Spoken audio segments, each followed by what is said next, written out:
Welcome to Reality After Show coverage of Survivor Pearl Islands, a look back. That's right. We are going back thanks to Netflix bringing Survivor Pearl Islands to the masses. We're talking tonight the premiere episode. I'm Jonny Fairplay. I'm joined by stand-up comedian Wayne Memmott, just going in the order of where they are on my screen, and Jenn Hoffman. That's right. You may know her from The Apprentice season 6, but more importantly, our coverage of Talk Villain to Me's House of Villains.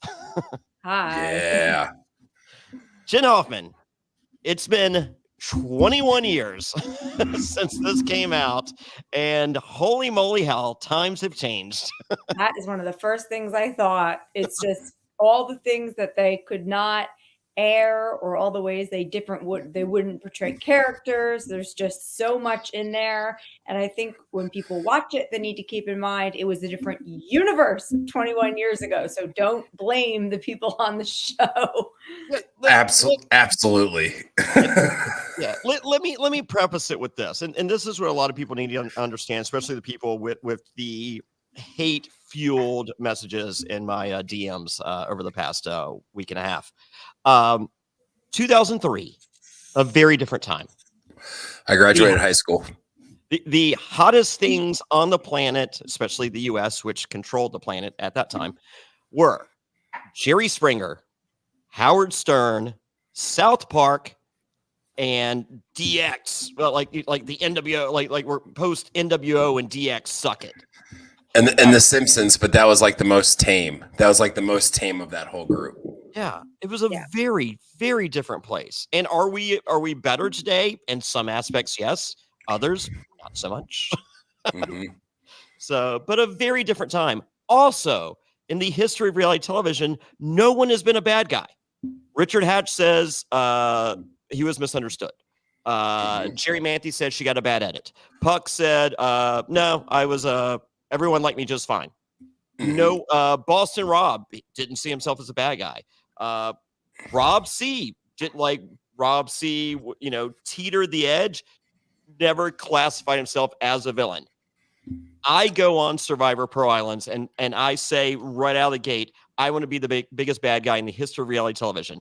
My heroes are Ric Flair, Roddy Piper, Andy Kaufman. Let's fucking go. Well, and I people that I talk to in my everyday life, because I've got people that have started, they know that I do this podcast with you, and they know that Pearl Islands is on Netflix, and they're like, I hated Jonny Fairplay. It's like, you have to look at it now that we know everything we know about professional wrestling, you're going in as a heel. Like, it's like, I know your brand is villain, House of Villains, all that stuff, but in layman's terms, you're a heel. You're putting on a show. You're being the bad guy for the show. You're not a hateful person. No. You're not a lying and manipulative person in real life. But when you're televised and on TV, you are the heel. You are the villain. You're the one that everybody loves to hate. Right. You're one of the first people that went in with the character in mind, and that was before the advent of Real Housewives and Vanderpump Rules and all these other shows where the idea is to get the most airtime by choosing your character, whether it's, like the classic bitch or the princess. Or I created that. Yeah. Like, now your whole career is made off a character you craft on air. And you really did that first on a massive TV show. And I don't think people understood the idea of coming in with like almost like your own little, like if you were really like an actor playing a role, like your own rules about what this character does, what their parameters are, and who you're going to be. And back then, people just didn't get that. It wasn't acceptable. And now people do it all the time. And to the point of ad nauseum. Yeah, sorry, folks, my bad. Yeah, no, they do it all the time. But knowing that you were the first person to do that, and then also knowing that the world is completely different, like what you can say, what's acceptable, what people think is funny, what the sensibilities are. It was just so completely different. This was the beginning of like the tabloid news too. It didn't start to really escalate to around 2005, 6, 7, 8. That's when I worked for Us Weekly, OK Magazine back in the Our magazine, me.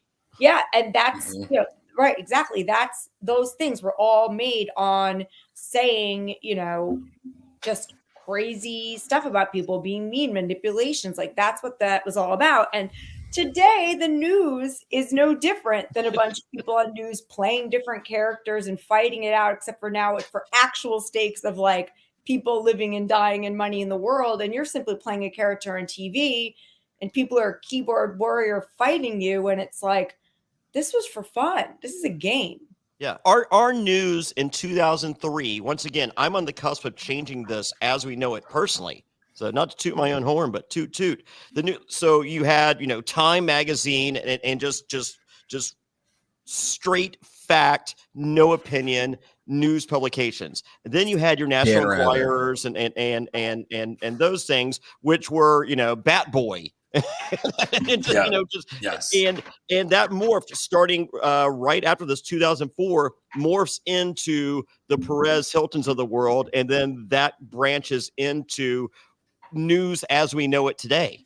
Right, exactly. I was a news reporter. It was the first I was at CBS, and that was just entertainment. But when I was at a country station, what we were allowed to say and our opinions were very different than when I was at the talk station versus at The Rock. And then I was on NBC News. I was on Good Morning Arizona. So when I lived in Phoenix, I was on Fox, and we definitely had different directives for all the different audiences. And that's just like right after this time.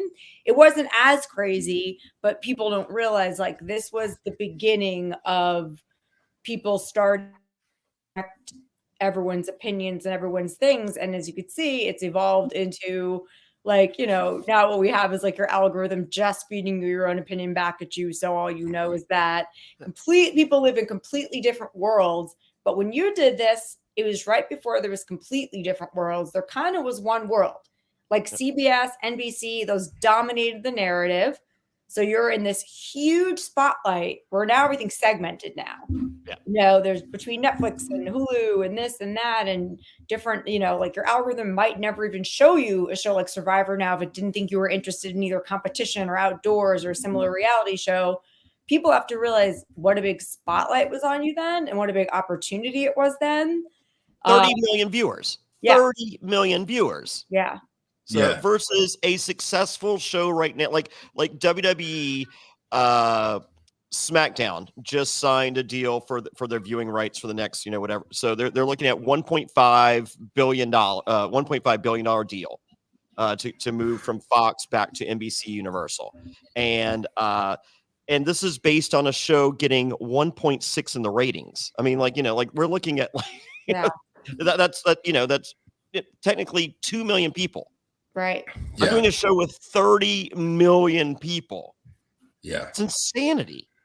I mean, and this was my first Survivor season watching it live. I mean, I haven't watched it forever. I haven't been a forever fan, but I remember I graduated high school, I was in college, and I watched this one because it was all marketed as they're pirates now. It wasn't anymore oh, here's a bunch of doofuses on an island doing their own thing. It's a social experiment, blah, blah, blah. It's oh, it's pirates. I'm like, oh, all right, I'm in, backstabbery, a little lean into this villain side of it. I'm like, I'm in. And I remember watching it. I remember seeing the dead grandma live. I watched it live and it felt like a phenomenon, maybe because I was more tuned into it. I know Survivor was already a phenomenon, but this feels like the season that really was oh, this is what this can be. We jumped up 10 million viewers, and we had no idea at the time how big was. So when Thunder D comes to visit me for the Dead Grandma Lie, we're walking on the beach, and the number one hit that summer was supposed to be the Hulk movie. Mm-hmm. And I was like, hey, so what was, I was like, so how was the Hulk movie? He goes, oh, it was the biggest dud of the year. Oh, God, it was horrible. It was, I'm just like, really? And he was like, yeah, he goes, is this Pirates? And I'm just like, yeah, this is pirate season. He goes, dude, the number one movie, it has broken every single record in the world, is Pirates of the Caribbean. Yep. And I'm like, really? The ride at Disney is Johnny Depp. And I'm like, Johnny Depp's in it. Really? Tell me more. No idea. We have no clue while we're filming this that this is happening. Yeah. Wow. So, and Mark Burnett has his kids there. And so all the pirate ship that we do the challenge on, and we so his kids are playing on all the challenges, but we see them when we walk up to they're playing on the challenges. And they're the coolest kids on the planet because like the #1 movie in the world is Pirates of the Caribbean. Once again, we have no clue. Right. That's crazy.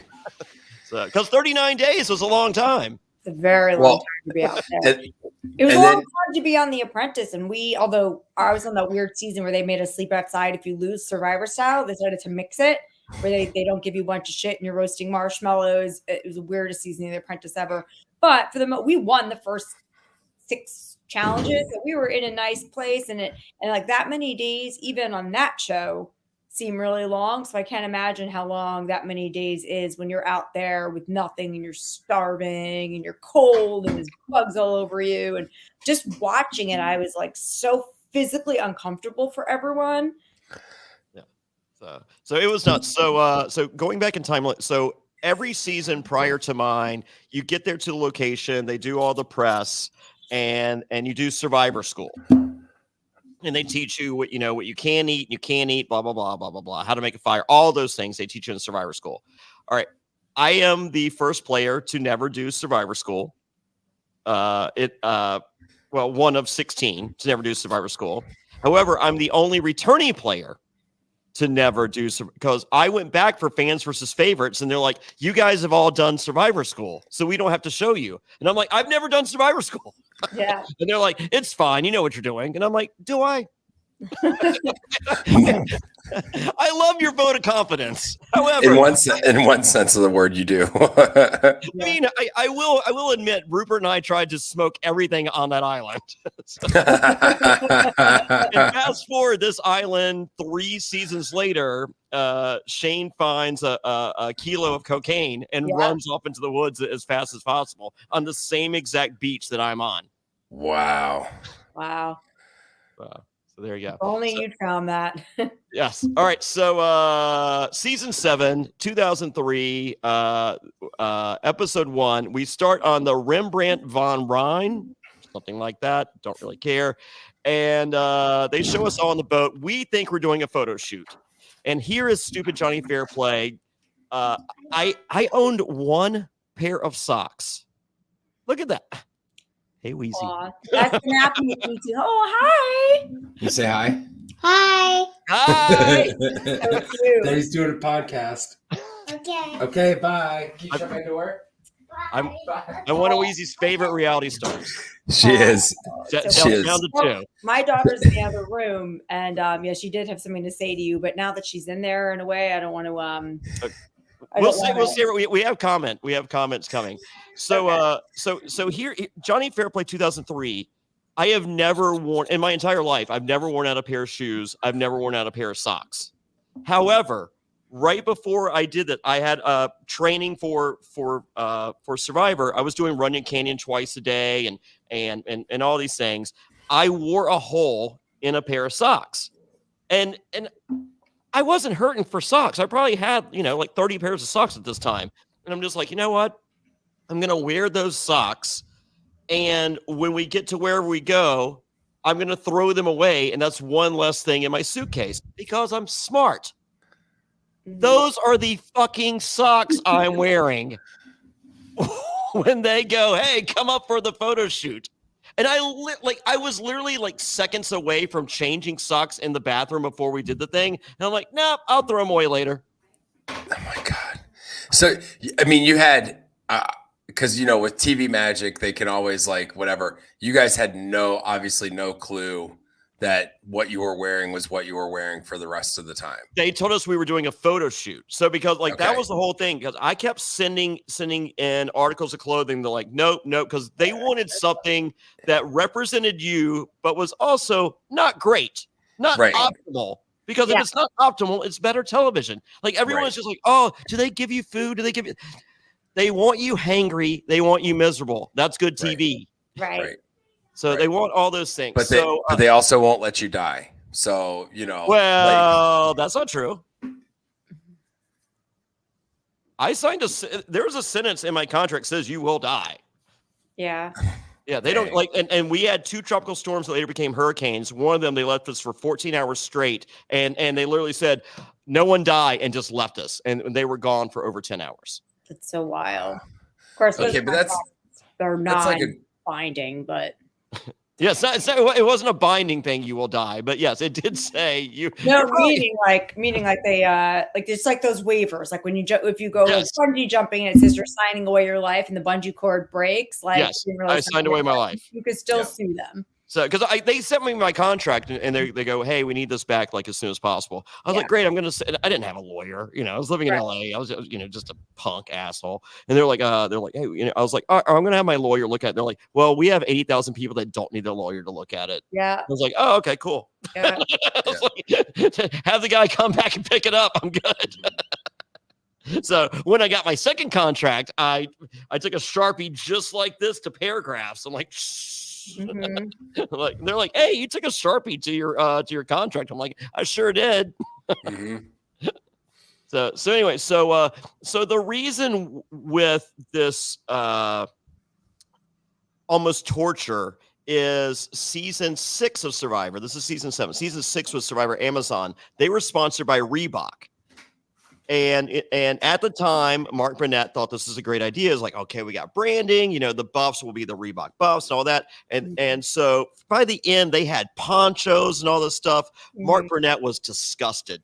He was like, this is not the show I wanted to make. This is garbage. I don't want any part of this. No. Let's strip this down so we get punished for Rob C and getting a poncho, right?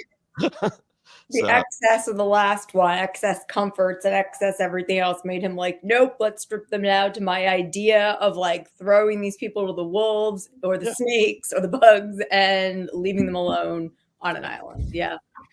So we get there. It's not a photo shoot. The game is on, and we literally have people 20 minutes into the show going, the game has just started. I'm like, the game started 20 minutes ago.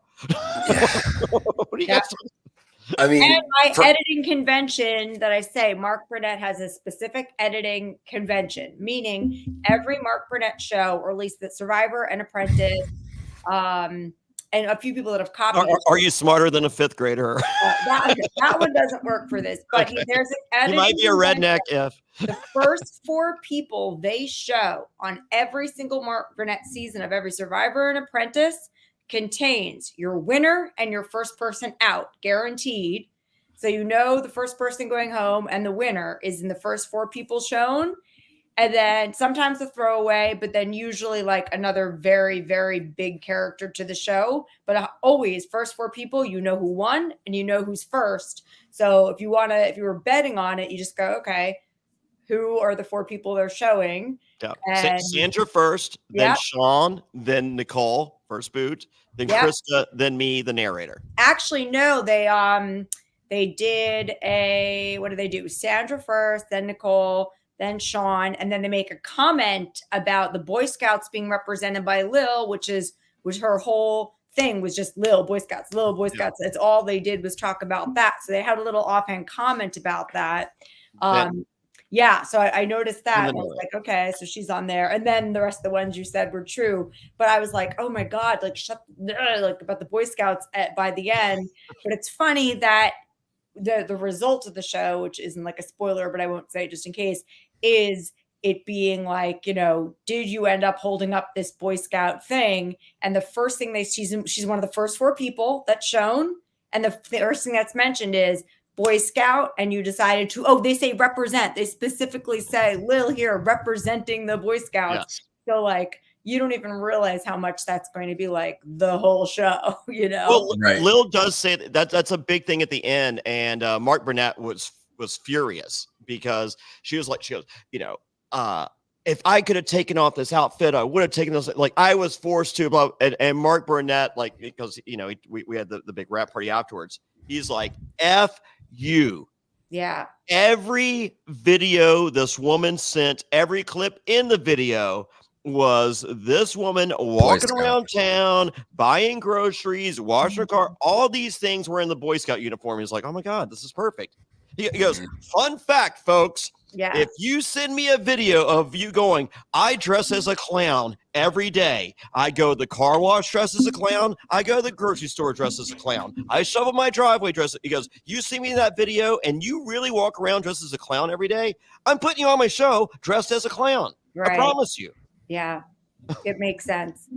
He also used to flip out, though, if you tried to break that fourth wall about anything. I mean, now they realize that people like it more, that you can talk about production. But you have to remember, in 2003, there was zero mention of production. They didn't want to even show a cameraman or a boom mic, or even they really wanted to make you feel like you were there. But now they don't give a shit about that. You see people on Blind, Love is Blind and Married at First Sight and stuff, talking to production, people going on stage and arguing with the producer or demanding to talk to them. But Mark Burnett was adamant. Yes, rule. When we throw our first challenge, I wink at the camera, and that is a first in Survivor, acknowledging the fourth. That's the first acknowledgement of the fourth wall in the premise of the show. I'm shocked they even did that. So they must have loved it. They must have loved it, because I'm shocked. I mean, kind of revolutionary. Everybody loves Jonny Fairplay. Yes. So our tennis shoes are removed from our bags, and which is necessary. So this is the crazy. I didn't understand this. So when I did Survivor, they're just like, okay, send us your shirt, your pants, and your shoes. And where did you get your shirt? Where did you get your pants? Where you had to tell them where you got all the stuff. And the shoes, it was like, so secure a second pair of shoes, and we need whatever size they tell you. And I'm just like, okay, so my shoes. So Thunder D was he ran a flagship store for New Balance. So I had some New Balance that had he had done the whatever the whatever shoes version of the upfronts is. So I got these early releases, and so that's what I'm just like. No one on the planet has these shoes but me.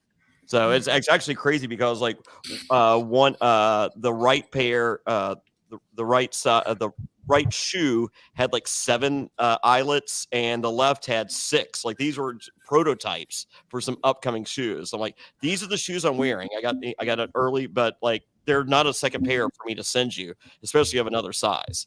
And they're like, oh, so, and the whole time we're talking, we're just like, hey, did they make you submit a second pair of shoes? And they're like, yes. Like, what size were yours? So we're trying to figure out if they were pairing us with someone. And then, like, what challenges, we're like, hey, what size shoe do you wear? We're like, okay, they're going to pair us with someone from the, so what it ends up. So this is before the days of drones. If they wanted an overhead shot, it was helicopter. Right. And we had stunt doubles. Whoa. Because you couldn't use the overhead shot because of the sound. Oh. So yeah, so we had so they needed your outfit for your stunt double. Oh my gosh. We had no clue. Crazy. I didn't realize that at all. Yeah. The world's a different, like, now you got, stupid drone makes no noise. And, right. So the world has changed. So we're there. We think it's going to be a photo shoot. It's not a photo shoot. And they take all of our stuff. And for the record, Austin hit duty free. Yeah. Dude, here's the deal.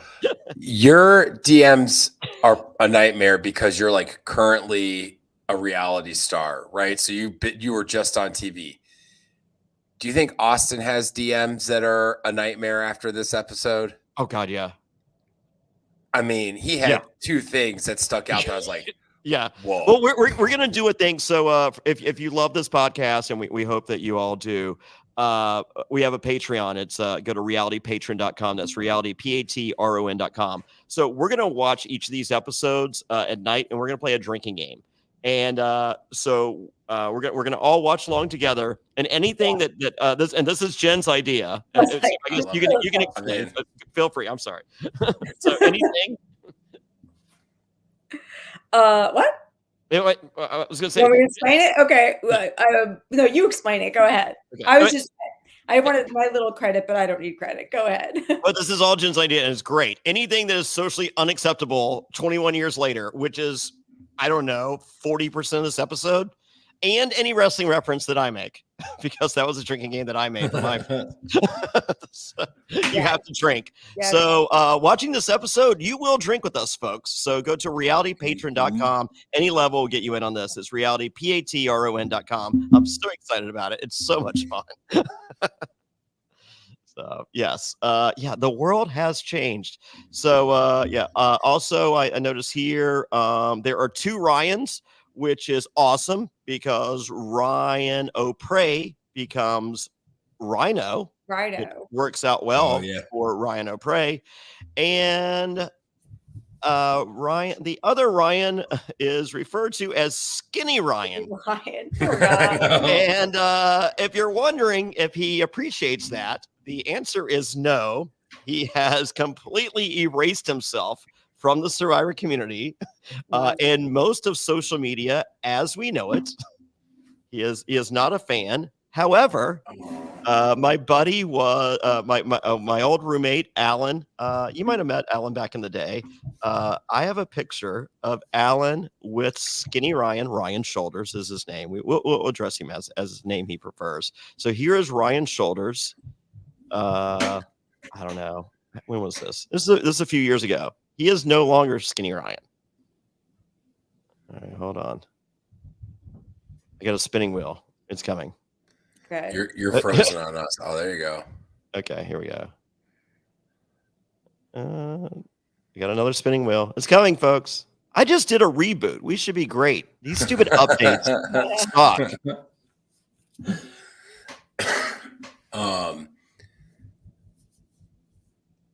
Yo. Whoa. Wow. Whoa. Yeah, the one on the left is it's Ryan Shoulders. I love how he still calls him Skinny Ryan. Yes. Oh my gosh. I follow that. That's so funny. Yeah. He's a big boy. Yeah. Yeah. So, yeah, fit. Yeah. I thought you guys might appreciate that. That's Yeah, cool. totally. Peek behind the curtain. Yeah. Totally. Never spent his whole life trying to change that image now. Yeah, I don't know anyone that hooked up with his sister at the finale. I don't know anyone who hooked up with somebody on this season of Survivor. We'll get there. We will get there. Not another season. This season. I know. We'll get confirmation on that. Okay, so we're told there is a Panamanian village because there is nothing at camp, and they mean it. There's nothing at camp. We have 100 Balboas, which is Panamanian money, and just keep in mind. When you jump off the boat, you get there, you have to pay for your boat to get you to the island, or you will not be a part of the game. I'm like, stop it. Yeah, right. Okay, see, that's where I'm kind of like, yeah, like you signed in your contract, you could die, but if you guys are starving, like you're gonna find some food, right? Like, I think back then we would have found some food. Yeah. I think now they starve. No, now they starve because it's such a small time. Yeah, they don't care. You can live without food for 30 days. Well, the game's only 26, so. I mean, we honestly, we found probably like 40 mussels a day and just did like a mussel stew I started the game at 116 pounds. I finished at 113. I also have the record for most rewards enjoyed by a single player in a single season ever in the history of the show. But I only lost, and Rupert lost, I think, 45 pounds. I lost 3. Yeah. Dang. So. Well, the other team, obviously wasn't doing as well, and you see all them start rapidly losing weight. But yeah, you guys did look, except for looking like shipwrecked. You know what I mean? Yeah. Like the bug bites everywhere and looking tired. Well, not me. I noticed that like everyone else, it looked so bad that like when I was in Costa Rica and I was in Panama, especially in Costa Rica, I ended up getting like whatever sand flea type bites on me so bad. Yeah, the no-see-ums and stuff. Yeah, I can't remember if it was in Costa Rica or in Panama. Same thing. No, it was actually in Costa Rica. I walked from Costa Rica over to Panama. Yeah, but I mean, they're a little right. But for those of you at home that have not been to either, they're really, really close. So I'm not saying the same thing because I'm dismissing their cultures. I'm saying they're really, really close. Yes, so. You can walk over the border. Or at least when I went, you walked over the border. We had to walk over this little rickety thing, and you walk over the tiny little border, which is almost like being on Survivor. It's like a weird rope bridge type thing, and then you're in Panama from Costa Rica. But the point of it is that I got such bad like sand flea type bites that I had to go to like a Costa Rican ER, and I was like, this is crazy. So when I was looking at you guys, I was like, I can't imagine everything because it was painful. It hurt. Like I get attacked by bugs all the time. They like me. And this is the only time I had to like go to an emergency room. So I can't imagine what it must have been like out there for you guys. Are you shocked that bugs don't love me? I don't know. No. Wait, Not at all. wait. I get Wayne low hanging fruit on a joke. He's like, Yeah. I'll take it. No, not at all. Not surprised at all. Yeah. No, I start going Well- to my like slight autism answer, which is like to get is instead of just being like, oh, like what's like the joke answer, I'm like in my head, I'm like, well, actually, it's a genetic thing, which has to do with your genes and how much carbon you release. And I'm like, okay, like No, you're Johnny's joking full of around- piss and vinegar. You're joking around, and in my brain, I'm like about to explain like what happens with it. I'm like, okay, Yeah. Jen. I got a lot of hot sauce, not so much sugar. We're good. Yeah. So we jump off the boat, and this comes up later, so I want to go ahead and address this now. So we jump off the boat, and in my head, I'm just like, oh, I got to be nice to these people. Like, I'm nice to people I want to be nice to, but being forced to be nice is like the cruelest thing you could ever do to me. Like, I don't enjoy that, but I'm just like, okay, it's 8 people. I got to be friends with at least 5 of them. Okay. So we jump off the boat, and there's Michelle, and she's like, oh my God, I can't swim with my glasses. And I'm just like, okay, I'm a pretty good swimmer. I used to be a lifeguard. I was like, give me your glasses. I'll put them in my sock. Because, I had my high socks with the freaking hole in the bottom that I never wear ever. Like I can put your glasses in there. I'll just use my arms. It's fine. We're not in a hurry. I mean, like me just using my arms. I'm gonna get there pretty close to when Sandra gets there, Right. which is back and comes up later because she was like, "Oh, I beat you," and I'm just like, yeah, and then you guys get into it, and you're Yes. like, I had her freaking glasses in my socks. yes. So we get all the way to shore. I'm dying because once again I'm just using my arms, and I go, "Here's your glasses," and she goes, "Oh, thanks. I didn't think about it. I have contacts too." So I'm like, 30 minutes in because like this takes forever to get from the boat to shore. And I'm like, I have made an alliance member for life. Like this person will throw themselves on the fire for me. Like I am already, Right. I have already made it. Like I'm final 6 right now. Yeah. Based on this deal I just made. And just like, yeah, I don't care. And I'm just like, Yeah, I oh don't wow. Oh. I'm just like, this game is not going according to plan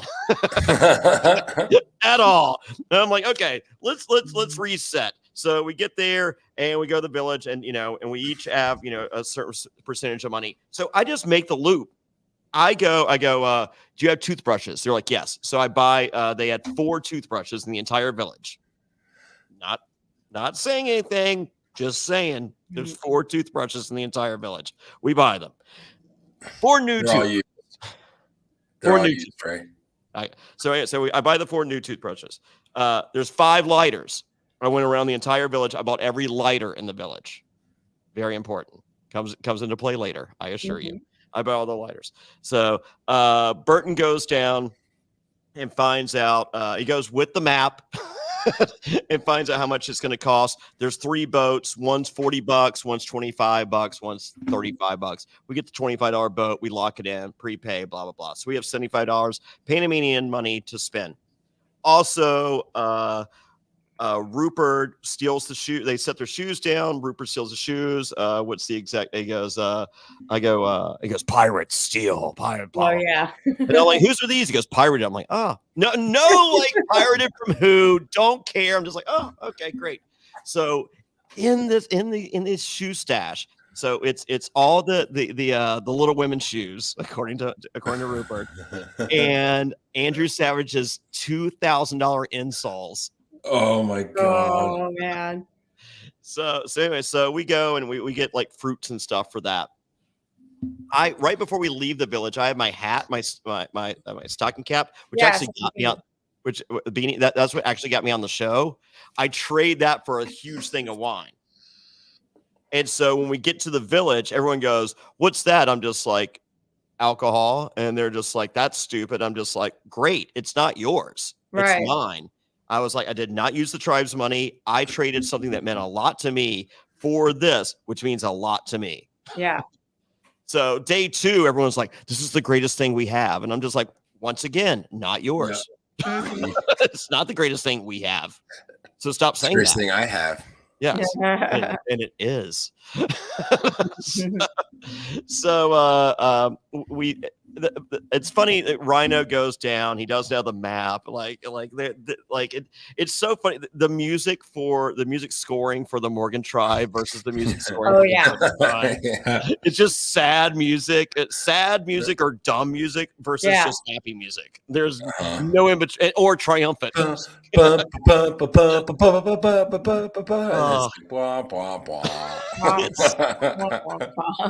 It's so great. So, and fun fact, the Morgan tribe leaves with over 50 Balboa coins. Almost said I didn't spend all of it.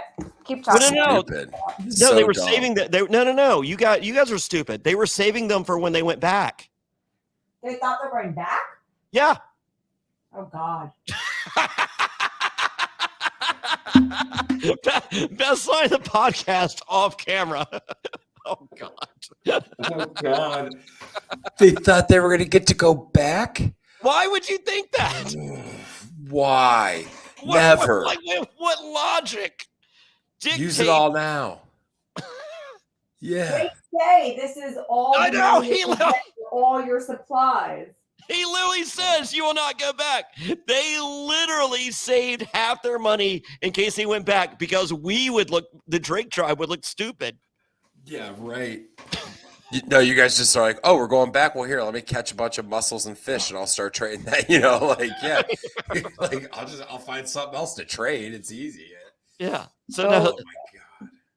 So you have Austin selling his clothes because they need all this money. They literally leave with over half. They had over 50 Panamanian dollars, and they started with 100. So also, Austin tells the girls to show their boobs, and he'll save the money. Yeah, they're like, we're not into you now. Hey guys, there's a bunch of horny old men here. Maybe if you want to show your boobs or whatever to them or me or some of us or whoever's around or whatever. Whoever. How about the girl not wearing the bra? How about you? Yeah. Yeah. Austin does have Johnny? a type, by the way. What? What? Austin knows what? Austin does have a type. His type is Nicole-esque. Oh. I'll tell you what, when I watched this, I had a crush on Dara. Dara when I watched this. Or Dara in 2003. Heavy crush on Dara. Yeah. She's super cute. Yeah. Oh, Dara. I had Dara on the we have a thing called the Castaway Watch Along where we watched a few years back, and we had Dara on, and Dara literally said, she goes, if you had won, I would have gone out with you. Ooh. But only if I had won. Yeah. Meanwhile, wasn't she engaged? Yeah, that didn't work out. Oh, okay. I saw photos of her wedding on that there were some survivors were, I think, at her wedding years later. So I didn't know if it was the same guy or not. Different guy. She married some star football player from LSU or something. Got it. Yeah. So good for her. So she's doing well. She's very nice. She's a very nice person. So hey, the biggest difference between these two tribes, other than one has Jonny Fairplay and the other one doesn't? Sandra. She speaks Spanish. Yeah. Yeah. Yeah. Pretty damn helpful. Yes. Pretty, and not like high school Spanish. Oh no, I know how to talk to you. Yeah. Yes. That did make such a difference. You see, she's just in there making deals, talking to everybody, and the other tribe is just clueless about it. And then also they show the clip of them arguing with people. Yes. Tawana, not so favorite clip of hers. And Sandra trades sexual favors from Trish for pots. Yeah. And she also trades her necklace for chicken, cooking stuff, hot sauce, ketchup, cutting board, and more. And what I did not see here, and I'm curious if it was on an early cut, right there where the barbecue was happening and the dancing, was cockfighting. Oh yeah, for sure. They were probably they didn't show it. I just love that Sandra rolled up and just bought a whole barbecue. I don't care if I have a whole barbecue. My family's at my house. I got all these people, and some dude comes up and is like, "I'm gonna give you this Tesla I drove here for all of your food." I'm like, No, because then I got to go back to Kroger. I got to grab all the stuff again. Like, we're still here. We're still having, no, I don't want that. That's such a bit, like, so it's just amazing to me that this woman's like, oh, your necklace that I don't know if it's real or not for everything I've done for my whole day. Yeah, sounds like a fair deal. Sure. Like, like the whole ass barbecue, everything just. I want the tinfoil. I want everything.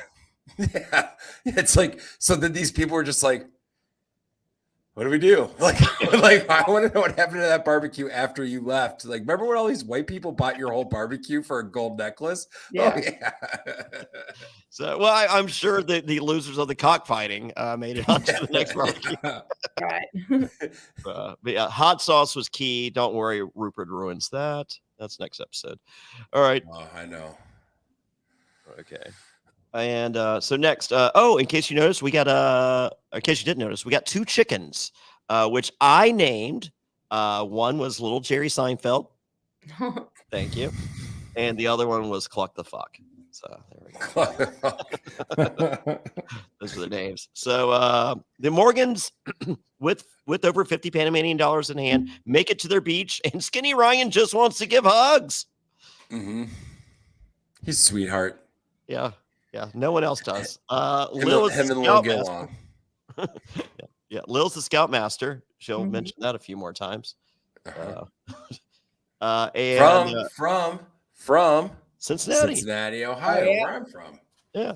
Oh, there you go. So, and it's time to make a shelter out of the shale rock wall for a potential near-death catastrophe. Day 1. That's again one of those ones where production should have come in and be like, hey, don't. Well, I think it's one of those deals where they're not going to let you. They're gonna let you waste all your energy, because, like, on a later episode, Krista, there's a pelican by itself, not Pelican Pete. Hopefully, we're not sure, but there's a pelican by itself, and usually when they're sitting by themselves like that, that means they're nearing death, and they're so anyway. So Krista sees this pelican, and it comes up behind it with a rock, and like smashes its head from behind. And the crazy thing was, that episode, we had people from the media out there in the bushes watching us. So it's Lynn Spillman, head of casting, Sue Hawk, and then people from People Magazine and all this other stuff. And Sue Hawk lost her. She was like, "This is bullshit. I'm telling PETA this, where Rupert's coming out is just like, I tried to get sea turtle again. I couldn't get any." Yeah. He's like, I want a 200-year-old steak, turtle steak. So yeah, salt brine, brother. So Krista smashes the pelican's head, and we spend 3 hours plucking it, blah blah blah. Anyway, so we cook it, and like right before we're about to, production goes, "Oh yeah, you can't eat that. It was by itself. It probably has something." Yeah. And I'm like, "You couldn't tell us that 3 hours ago?" They're like, "Nah, you guys didn't have anything else to do. It's fine." Yeah. So yeah, so I'm sure that the rock wall of death, they're just like, "Yeah, go ahead, and then 4 hours later, like, "Yeah, you can't do that. You're gonna die. You're gonna die." Okay, we're gonna take her potty. Oh, me too. Oh, fun. No, we're gonna continue the podcast. It's fine. Yeah, we'll just keep rolling. Okay, so meanwhile, the Drake tribe builds a great shelter in the woods, which is not a great place to build a shelter. We learned that after night 1. And if you want to build a perfect shelter, it's by the water. You get the tidal breeze that pushes the mosquitoes into the woods, and you have to raise it over a foot high so the no-see-ums and sand fleas don't destroy you from underneath. But once you figure out that combination, you're loving life. But we did not figure that out. Night 1, we are in the woods, but we are not in potential danger of death of a rock wall falling on top of us. No. So, also, we learned that Burton and Sean don't share coconut milk. And one of my favorite lines from this episode is, refreshing. Refreshing. It does not play well. I didn't get any coconut. Did you ask? Did you be an adult and ask, hey, can I have some coconut milk, or can we maybe open another coconut? No, you just assume that this person's just going to take care of you because you're entitled. Yeah, there we go. And this is before entitlement. Yeah, before it was invented. Yeah. So there you go. So we do find the water well, and that's where every mosquito on the entire island lives. This is my first and last time ever going to the water well. Peek behind the curtain. Every time it was time to go get water, I would say that I got it not the day before, but the day before that, because everyone could remember back one day. They couldn't remember back two, and they're like, "Oh yeah, that sounds right." So this was my first and last time ever going to the water well. And Sean's back looks like the moon in reverse, which for some people they had difficulty understanding that. My fiance says she had no difficulty at all. I understood it. I just think you could have come up with a better one. I think they were trying to show. I think they were trying to give the some swings and misses from Jonny Fairplay. I was gonna say his back looked like he slept on a blanket of pepperoni pizza. I feel like that wasn't great. I'll think of a better one. Moon in reverse. I was like, oh, 2003, Johnny. 20 years ago, Johnny. Come on. Oh, well, truth be told, there's some 10 p.m. Johnnies that are comparable. Hey, welcome to the Patreon. You guys will enjoy 10 p.m. Johnny. He's hilarious. Hey, and also I have really good ones I've been saving all day. Okay. All right. Well, guess what? The Morgan tribe doesn't find water because it's very difficult. They did find a stream of rusty-looking water that Skinny Ryan said looked like beer. So. Yeah, it's like it looks like beer. It's like don't drink that. Don't die.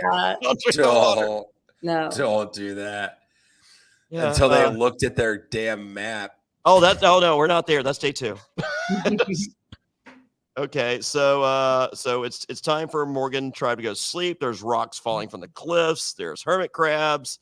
OT doesn't like nature. He really hates snakes. They call him Scary Mary.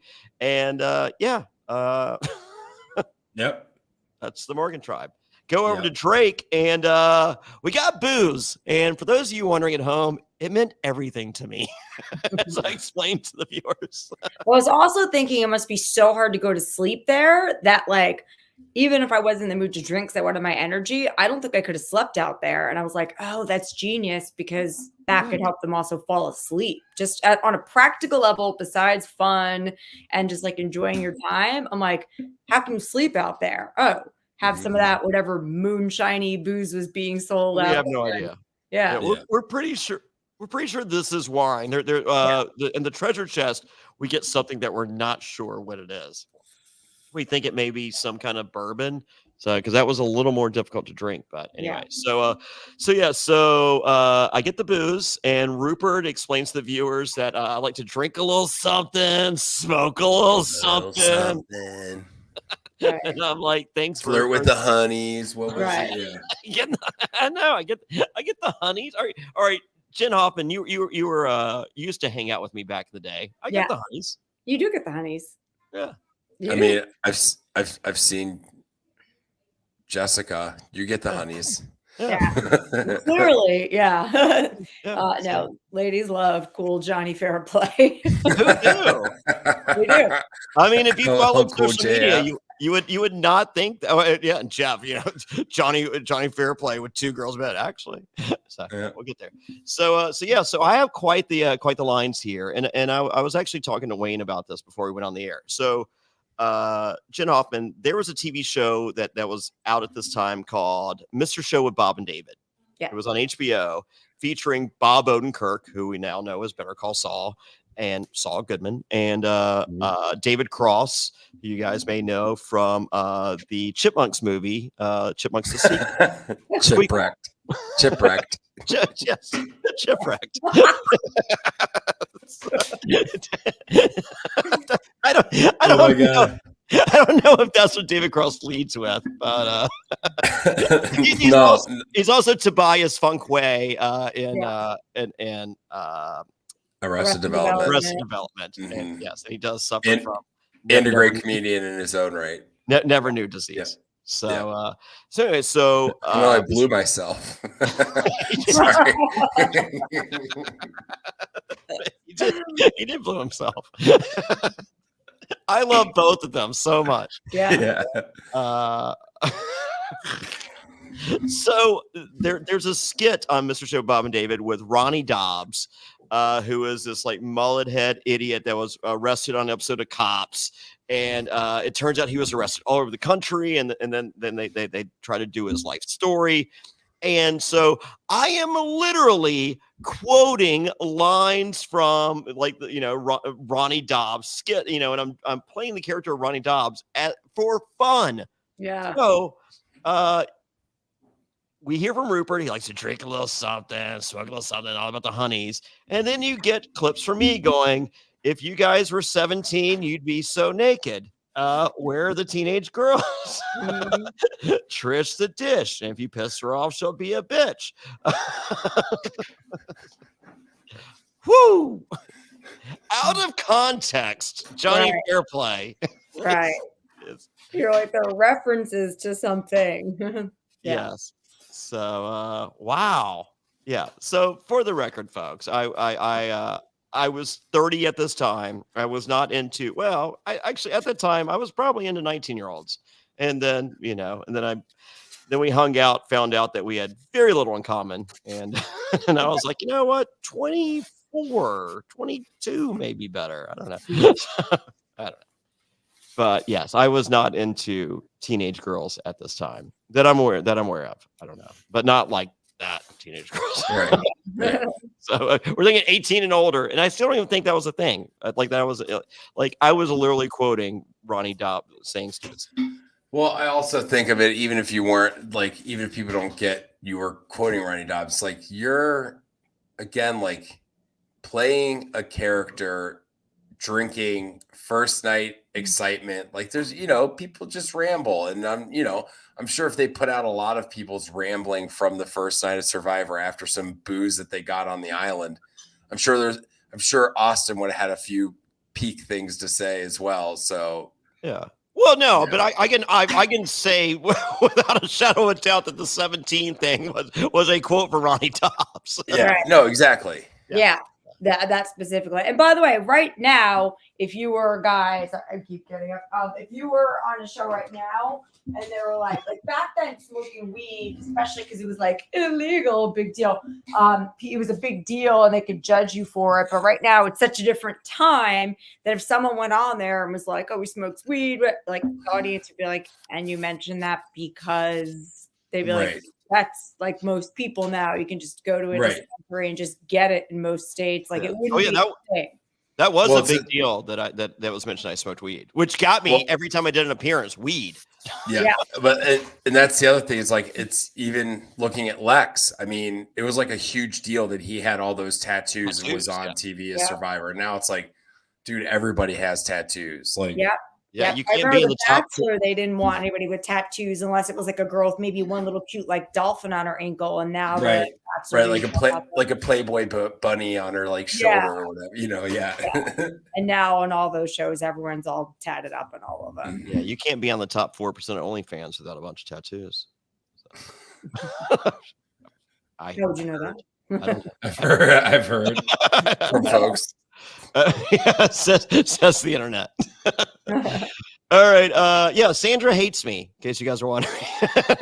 she is not a fan of Ronnie Dobbs or Mr. Show of Bob and David or Jonny Fairplay as a whole. Okay, so fast forward to the next day. We wake up. We didn't buy clothes in the village. That's right, Rupert. We did not. And what they're not saying right here is Rupert has crotch rot. Dude, Rupert's crotch has got to be a state of affairs right now. It was. Dude, those were like real denim jeans. Those were his dress jeans.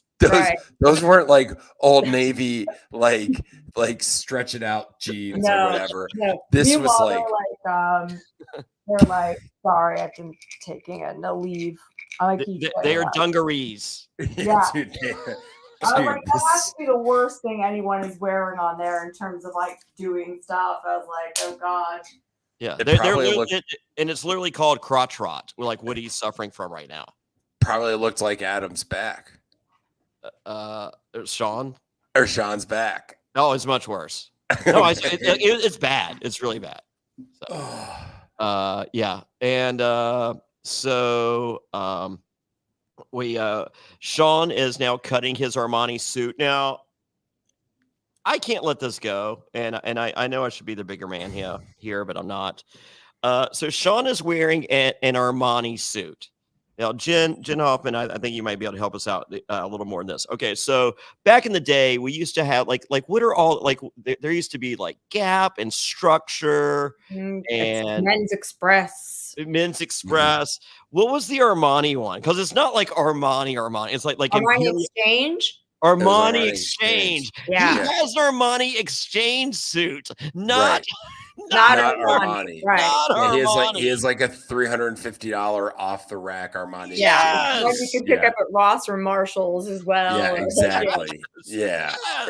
It's an off size, and he just happens to be the off size that it was. Yeah. Yes. He mentions that like 15 times during the show, his Armani suit. And I'm just like, it's an Armani Express. Yeah. Stop. Yep. So I actually knew he was going to be on the show. So I told Thunder D that was going to be on the show. And then I told one other friend who was up for the possibility of playing the person that would do with the dead grandma lie with me is my buddy Alex Shabani. And Alex was so prior to Survivor, I stopped going out because I'm doing Runyon Canyon twice a day. I'm going to Pink's Hot Dog. Like I'm trying to gain as much. Like I gained weight to get up to 116. Okay. And so I'm like, I'm not clubbing. And so my buddy Alex was at a club and of course they put the fear. They're like, do not tell anyone, you will die. Like, you won't go on, all these things. Oh my gosh, Sean's at the club. He goes, yeah, I'm about to do Survivor. So everyone tell me how great I am. I'm about to go do Survivor. So my buddy goes, hey, there's this guy, Sean, he's going to be on Survivor. If you see him out there, tell him you're friends with Alex. Well, and I was just like, hey, I'm friends with Alex. He goes, yeah, he's like friends with my friend, but we're not that close. So I'm just like, oh my God. So like I'm 0 for 2, like I got Michelle's glasses and then I'm a Virginia Tech Hokie. I bleed Hokie pride. Like I love Virginia Tech so much. Turns out Michelle, whose glasses I swam to shore, she was a cheerleader for the Virginia Tech Hokies. Right. I was like, oh my God, you're a cheerleader. She goes, yeah, I don't really care all that much about school spirit. And I'm like, you were literally an ambassador for school spirit. Oh my God. By definition, you're a cheerleader. Yeah. You just got nothing. No inroads. No inroad. Like I'm just like, this is the word. Like I literally like day one, I sit down by myself and I go, this is the dumbest decision I've ever made. I'm like, I hate camping. I hate bugs. I hate the beach. I hate people. What am I doing? This is the dumbest thing. Like, I need to leave right now. This is so stupid. Like, there's no way. Like I got Sean. He knows my club guy. We're not friends. Yeah. Michelle, she's a Hokie. Doesn't care. So yeah, tough first night. So I got drunk. Everything is well in the world. Give me booze. Okay. So they make a skirt out of Krista's dress. Michelle gets the skirt. Rupert gets a skirt. Somehow Krista also gets a skirt. We are doing well. And Morgan figures out that there's a water well, according to the map. Now you guys are sitting there going, well, this is awesome. They figured out to look at the map and only good things will happen. Right. Not so fast, folks, because we will see in future episodes. According to their map, there's cartoon fish drawn on a corner of the map on the other side of the island. So they nearly kill themselves to get to the other side of the island because that's where the fish are based on the cartoon. Uh-huh. It's one of my favorite reality TV moments. I love it so much. I laugh so hard. Yeah. You know where there's also fish directly in front of them. Right. In the water. Or all around them. In the water. Wow. So, but the genius that is Ryan O'Prey. We'll get there, Jenn Hoffman. Don't worry. She knows. All right. So next we see Rupert fishing. He caught a saltwater catfish. I didn't know they made such a thing. Rupert. He caught 7 fish. For those of you wondering at home, they're aquarium-sized fish. They're smaller than your hand. Do not be impressed. Burton would go out there for 10 minutes, bring back a 15-pound fish. Rupert would go out there for 4 hours, not let anyone else use the Hawaiian sling, and come back with aquarium-sized fish. So Cool. Rupert also had 0 social skills and would use that time to talk to the camera instead of anyone on his tribe, because that was difficult. He would wake up in the morning, complain that no one did anything, and then come back and then complain and then say, I brought back fish. Tell me I'm great. There's Rupert. Sounds like a cool guy. All the way it looks, yeah. So the Morgan tribe gets tree mail, which I refer to as sea mail, because this is an ocean version of Survivor, not like the previous versions, in which they called it tree mail. Time for immunity, or just about time. And Andrew, he declares himself the leader and says this challenge will be no more than 15 to 20 minutes. You're wrong. And we show up for the challenge, and here's what they don't say. They're like, okay, I would someone designate a representative / leader for your tribe. You will do a walkthrough of the entire challenge, and you can ask any questions. So the Morgan tribe, of course, chooses Andrew Savage. The Drake tribe chooses Jenn Hoffman. Wayne? You? Who? You. Me, of course, me. Yeah, and they're not good in showing. Yeah. Every challenge, I figure out a loop as you discover in House of Villains 20 years later. Right. I discover a loophole for most challenges. Yeah. So going ahead, you can throw the logs behind, and of course everything I would ask, they're just like, hey, along the walk, if you have any questions, just pull. And so hey, Jeff. And so and he was just like, yeah. So Andrew, Fairplay just asked if you could, and I'm just like, whoa, dude. Yeah. Like that's not, we're not doing that. No. So it eventually turns into, I am the third wheel on these challenge walkthrough dates. Not like literally no conversation whatsoever. Like I just walk and I'm just like, man, you guys are cute. that's what this turns into later. Oh, Jeff. Yeah. So anyway, but for those of you wondering who the leader of the Drake tribe was, Jonny Fairplay. Yeah. So I like when it starts, Jeff goes, go, and I run ahead of everyone, and I'm like, oh yeah, I should probably do something. It's a favorite moment of mine. And Andrew and Rhino say that they will take clothes off if OTs come down. Okay, and so the challenge is transport a cannon through the woods across the beach, and you're playing for an immunity skull and axe, which I forgot that was the immunity idol. I saw it last year. I'm just like, I don't remember that at all. So this challenge took over an hour. Wow. What? Yeah. And when I went back for fans versus favorites, they had a replica of this challenge that took about 20 minutes. So Andrew Savage was talking about fans versus favorites, apparently. Wow. Yes. Wow. So yeah, it sucked. My favorite parts is every time we're in the lead, it says Drake leading, and then once and then you see the trees behind us, and then pants off for Morgan tribe, and then after that we see Morgan behind. Get it? Morgan behind. Yeah. So peek behind the curtain here. So Austin's pants come down, and Savage and Rhino agree to take down take off their clothes. Ryan Shoulders does not take off his clothes. He keeps his on.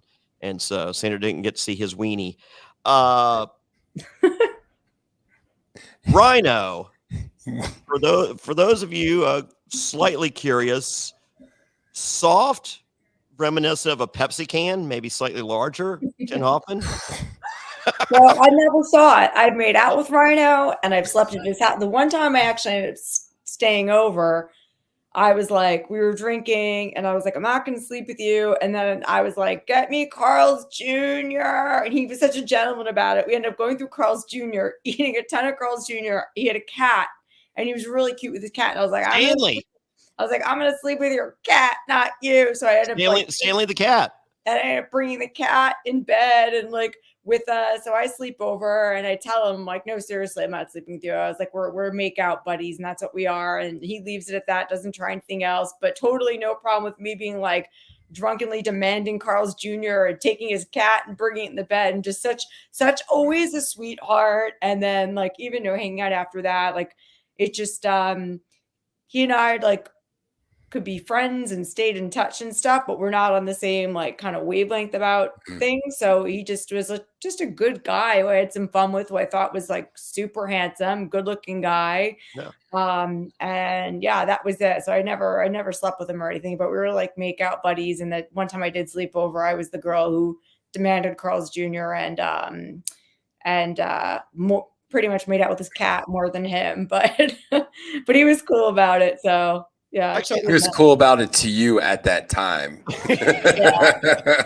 No, Rhino's a gentleman. So I believe Stanley the cat is the cat that he had. So National Enquirer did a 2 to 3 page story about every survivor, and like usually like the week before they went home or whatever. And I believe Rhino's was about they have to interview someone in your family. So with me, they interviewed my grandma, and for every interview, I had my grandma go, "I almost died when I heard Johnny was going to be on Survivor." Like I say that every time. Perfect. And so Rhino, his mom was just like, Rhino's a good guy. His best friend ever is his cat Stanley the cat, who passed away like right before he did Survivor. So I think that was his new cat. Oh yeah.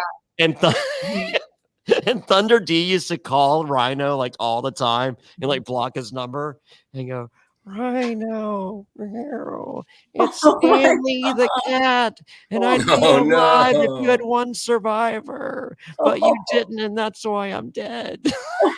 Oh my God, that's so mean. That's so mean. Call all the time. Oh, Rhino. He's just like a nice guy going about his life, like just kind of like. Well, Wayne, Rhino, huge. It is literally bigger than a Pepsi can soft.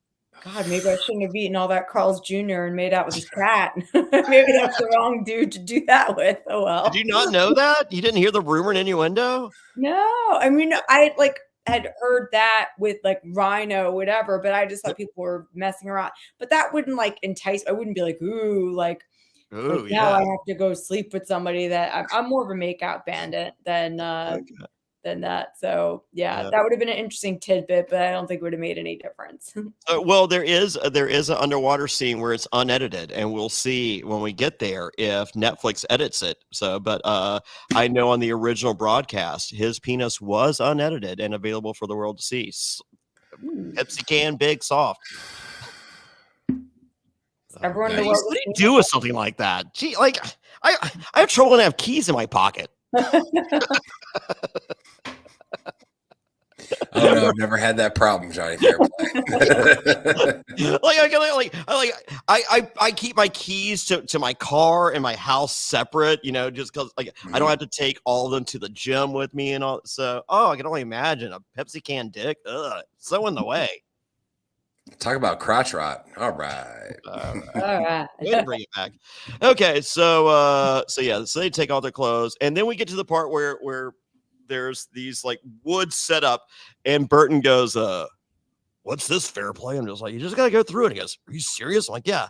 Burton, chest first, through it all, still has a scar to this day on his chest. Oh wow! Wild. Burton is a man's man. That was wild. That was a wild display. Like Burton just looks at it, he's just like, "Yeah, this thing can stop us." So he goes through it, and then we get to the sand, and we're bogged down. I'm like, "Are you freaking kidding me?" And yes, we're gonna do them every week, Sam. And then Morgan passes us, and I'm just like, "This is the worst day of my entire life." No, the last second we get the good patch of sand, we get around, we fall through. Literally puking, crying, and talking shit is how this ends. And prior to my kids being born, this was the greatest moment of my entire life ever, hands down, for literally 5 more years. Wow. The greatest moment of my like. I have never felt a high that big ever as long as I've been alive. That moment. That's cool. Man, that's really neat. Who knew? Who knew? Yeah. So this is one of my favorite episodes ever. Everyone's like, "Do you love the dead grandma lie?" I'm like, it's good. I like this episode, and I like getting rid of Rupert. Yep. And then I like the grandma lie. I like this episode a lot. I really do like this episode a lot. Yeah. So. Sam, do I do more? Look back. Yeah, it's be a patron. Reality patron. Sorry, you guys can't see this. Sam, are you guys going to do more look backs? Yeah, I do them all the time. Go to realitypatron.com. That's realitypatron.com. We have look backs at lots of seasons. So There's already a bunch out there, and then we always do more ones whenever it's worth doing. Yeah, I mean, obviously we're doing this one because it's Johnny's season and it just was put on Netflix. So let's watch it.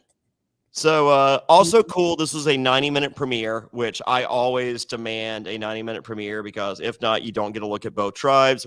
The Drake tribe won. So instead of getting no look at them whatsoever since they won, we do get a look back and we hear all about Morgan's weenies. They're little weenies. Poor Morgan. Yeah, so lots of probably more weenie talk than we would ever have in 2024. Yeah. Weenie talk. Yeah. So fast forward to Morgan. That sucked, according to Andrew Savage, their leader. And next time, remember how cocky they were. All right.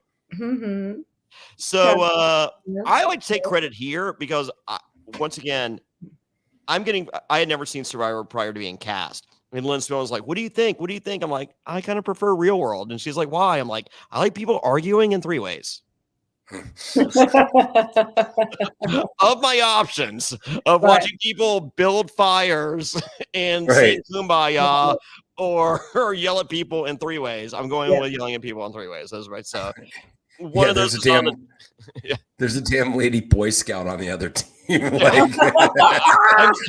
a lady Boy Scout. I am screaming at people, and so I made it a personal goal to make this as venomous and hate fueled as possible because I just felt it was better television. I'm trying to make a TV show here in which I'm the star. Yeah.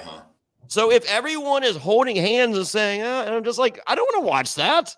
Right. I have zero desire to watch that show. Right. So yeah. I get it. So I would say the winner of the show, and I've said this about House of Villains, and I said this about everything else, is obviously the $1 million is great and the winner's there, but the winner of the show is the person who gets the most airtime, the person who becomes the most famous or is the most divisive, or like the winner of the show is the star of the show, not necessarily the sole survivor, in my opinion, of almost all these reality shows. Like I say, Omarosa is my biggest example. She's never won a single time she's been on The Apprentice, whether it's regular or celebrity or anything, but she goes by a one-word name. There's Oprah, there's Prince, there's Madonna, there's Omarosa. So clearly she won The Apprentice. She's never won, so it's like people know you. They'll never forget Dead Grandma. They remember you being like the foil on the show, So it's like, if you want to make good television and that's what you're there to do, that's what you do.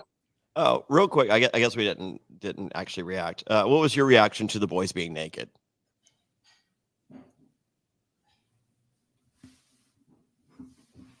Me?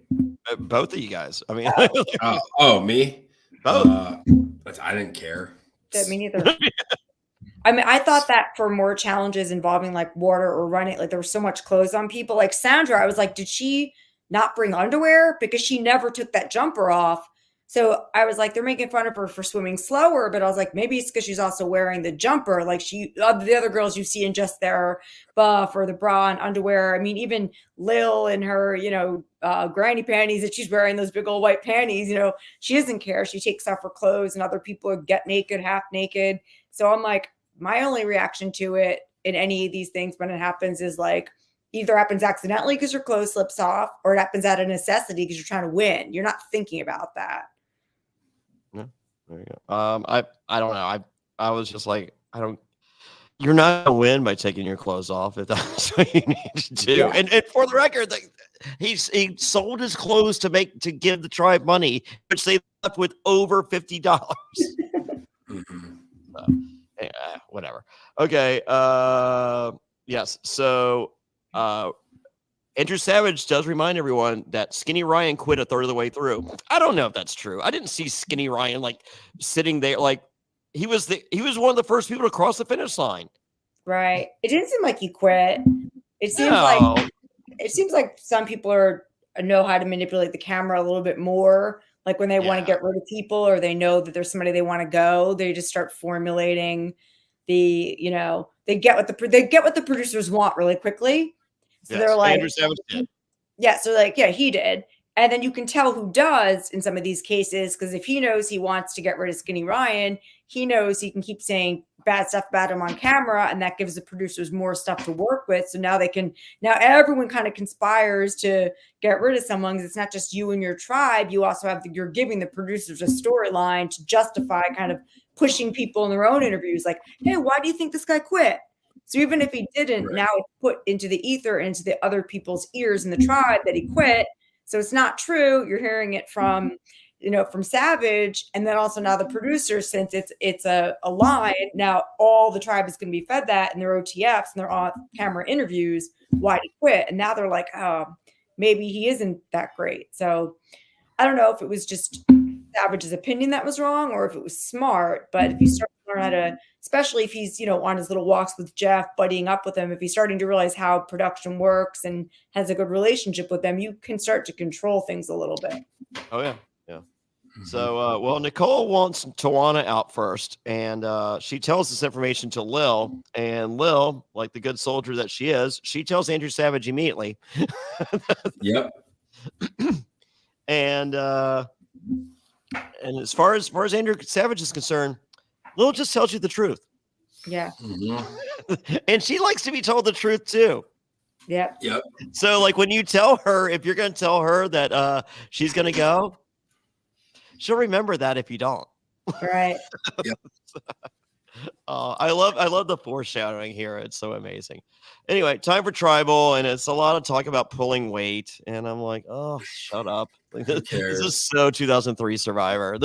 This part, don't worry, folks. I haven't been to Tribal yet. I haven't got a chance to fix it. We'll get there.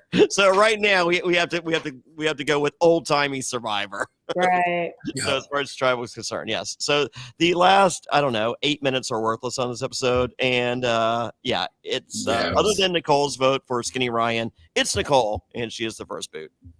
Yeah. And she knew it. She said she would either be first out or last one there, and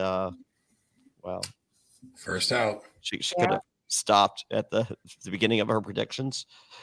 Yep. And and Nicole and I became friends after this. She's a great gal, and she's living in, I want to say, upstate New York now. Maybe she's got like some really cool company that does like good stuff for the environment and stuff.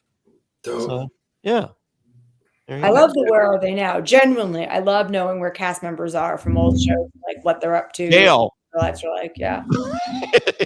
yes. No, this was not jail, but So what do we think of the first the premiere of Pearl Islands? I mean, like I said, it's one of my favorite Survivor episodes. I love it. It's the first episode of Survivor that I watched. So, yeah. It was super exciting. I got into it. I started to get invested in people and interested in, the different personalities right away. And I think it had to do, with you being there. I think it had to do with Rupert being there too, just his big growl to the camera, and then kind of a little bit of you and Sandra arguing, and just this one, it was more interesting to me immediately than the other ones, because it kind of becomes more like the real world. You see personalities where, even though I did kind of get into that reality show alone now, I don't know why, that survivalist show, I love that show. But for me, I'm really into seeing like the personalities and the personal dynamics. So I got to see this on this, and I was like, okay, this is great. This is a good one. Yeah. Yep. I'm watching Love Island season 3 right now. Oh, Jesus. So don't and Cache is my life. For those of you, I'm watching Traitors season 1 and season 2 concurrently Yeah. because I've never watched The Traitors. So Yeah. No, I just finished Trader season 1. I haven't seen season 2 yet. Yeah. And well, you're that's watching tonight. We're doing a podcast on episodes 1 through 3 tomorrow at 1 p.m. with our special guest Trishelle. Yes, Trishelle, a person who I knew as a friend, and then we shot a reality show for Bravo that got piloted and shot a bunch of different things and episodes, and a guy I dated was in it, and he had a little thing with her, and then they wanted me to come back, and I was like, fuck you, pay me. And they didn't want to pay people for extra days. So I was like, I'm not showing up again unless you pay me. Nope. And then the show never made it anyway. So I was like, whatever. Yeah, me and Trishelle have done so many shows that didn't make it.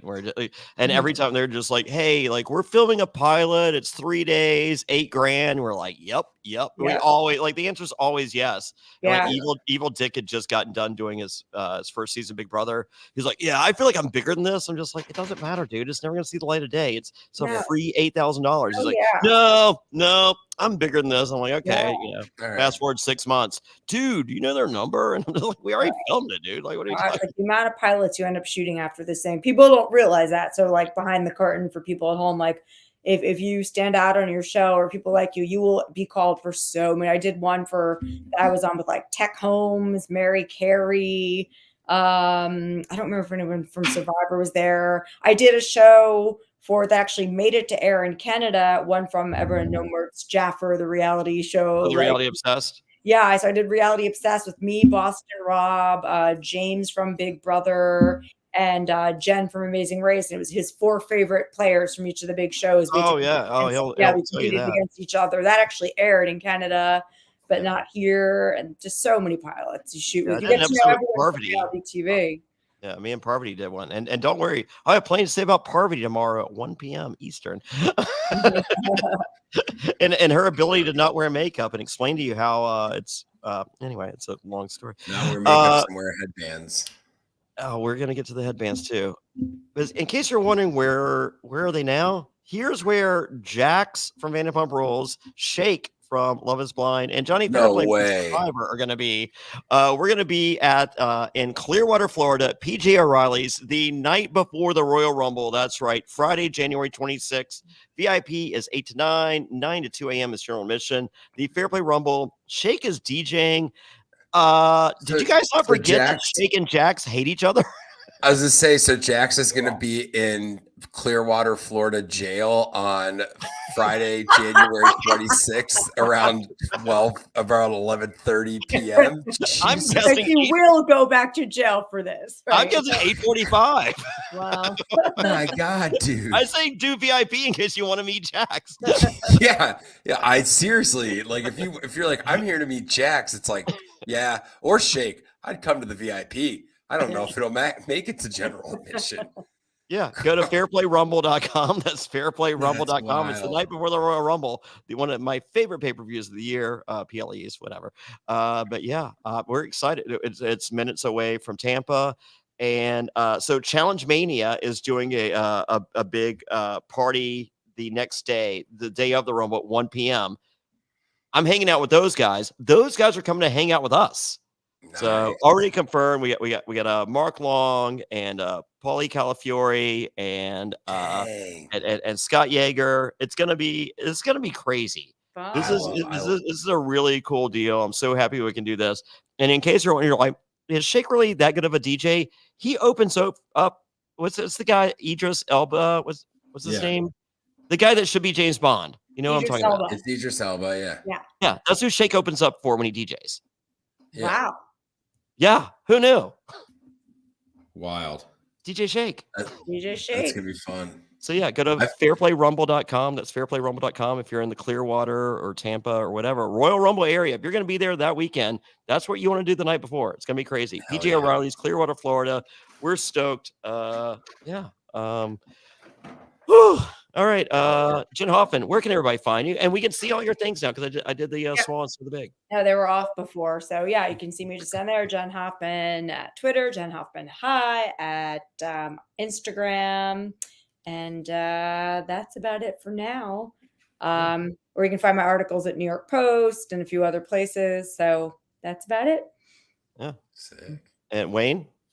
You can find me every week at the Comet in Cincinnati, Ohio, the bar I manage. We do stand-up comedy on Saturdays there. And February 16th, I'll be at Commonwealth Sanctuary in Northern Kentucky, opening for my buddy Joe Pettis. So, yeah, we got good shows coming out. Check out bombsawaycomedy.com or check me out on Instagram. At Wayne Memmott, that's WayneMemmott for those of you listening, not watching. I'm Jonny Fairplay. You can find out everything from me at JonnyFairplay.com. I'm going to be in Australia in 2 weeks. So right after I do the Fairplay Rumble, me and King George, we're going to do Melbourne, Sydney, and Brisbane. Go to survivortix.com.au to get tickets for that. That's survivortix.com.au. Me and King George and so many people. It's the premiere of Survivor Titans versus Rebels. It's premiere week. Nuts. Yeah. So we're doing Monday, Tuesday, and Wednesday night. It's on 3 nights a week there. We're so excited. So many people that I'm excited to see. I got Gerald the Milk Guy. I got Tarzan. I got Sharn. I got Cara the Duchess. We haven't announced it yet. We got Sam Gash. I haven't got Stevie yet. You better get Stevie. I better get Come Stevie. on. I literally here's I'll go fund Stevie to the nearest city you're at. Here's the packing I've done thus far. I have my Stevie glasses and my passport is all the packing that I've done. I want as many Australian survivors wearing Stevie glasses as you can get. I want photos of as many Australian survivors wearing. Oh, I gotta order some glasses then. Yeah. Yeah. No, just take yours and just put them on and take a selfie. Oh, okay. That's much better. Yeah, thanks. You just saved me a fortune. Yeah, you don't have to. No, just I want you to like take a selfie and be like, oh, put on my glasses. Then don't tell them they're Stevie glasses. Just get as many photos. Oh, yeah. Half of them have no idea. Yeah, no, they won't know. Okay. Yeah. All right. Chrissy will. Yeah. All right. Yeah. Chrissy will be there. So, and tomorrow join me, Jenn Hoffman, and Rachel Riley with special guest Trishelle Canatella from The Real World and from The Challenge and everything else. We're talking Traitors Season 2, episodes 1 through 3. Nice. Holy shit. Are people talking about this show? Oh, yeah. And my good friend, Johnny Bananas, R.I.P. Yeah. We'll get there. So until next time, thank you everyone. This has been a blast. And we'll be back. We're shooting for next week, and we are going to do a watch long. I don't know who else is going to be there. I know there are going to be people there. We are watching this episode. We're going to watch each week, and every time something that you should not be doing in 2024, we will be drinking, celebrating, and if there's a wrestling reference, we will be drinking, celebrating. So join us on the Patreon. That's reality patreon.com. That's reality patron.com. Links to everything at johnnyfairplay.com. Thank you, Wayne. Thank you, Jenn Hoffman. Thank you, everyone. Love you all. And until next time, bye. Bye.